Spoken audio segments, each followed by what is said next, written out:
বিসমিল্লাহির রহমানির রহিম। আল ফজর ট্রাভেল অ্যান্ড ট্যুরিজমের পক্ষ থেকে সকল বাংলাদেশি ভাইকে জানাই নববর্ষের শুভেচ্ছা, 2025 নববর্ষের শুভেচ্ছা। আজকে আমাদের এই অফিস থেকে আমরা দুইজন স্বনামধন্য বাংলাদেশি নাগরিককে আমরা সৌদি আরবের 1 বছরের ট্যুরের বিষয় তুলে দিয়েছি।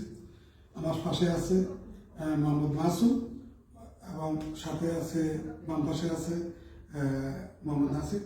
আমি মাসুমের অনুরোধ দিতে চেষ্টা করবো। মাসুম, আমাদের মাধ্যমে যে বিষয়টা নিয়েছে, তোমার মন অনুভূতিটা কি জানতে চাই। আমার অনুভূতিটা, আমি বিষয়টা তাড়াতাড়ি পেয়ে গেছি, কোনো সমস্যা হয় না। আর হারুন মামা হলে আমার মামা, ঠিক আছে, আমরা গাড়ি দিয়ে যাবো। তাড়াতাড়ি আমি বিষয়টা পেয়ে গেছি, বেশি লেট হয় না। আমি নাসিরের অনুভূতি জানতে চাই। আমার অনুভূতি এটাই যে আমি ভাবছি যে ভিসা পাবো না, কিন্তু আমি তার কাছে পাসপোর্ট জমা দিয়ে আমি দেখছি যে সরকারের ভিসা পেয়ে গেছি এবং আমার কোনো হয়রানি হয় না। এগুলি মানে কোনো হয়রানি হয় না, আমরা তাড়াতাড়ি পেয়ে গেছি, কারণ আমার মামু, নিজস্ব মামু।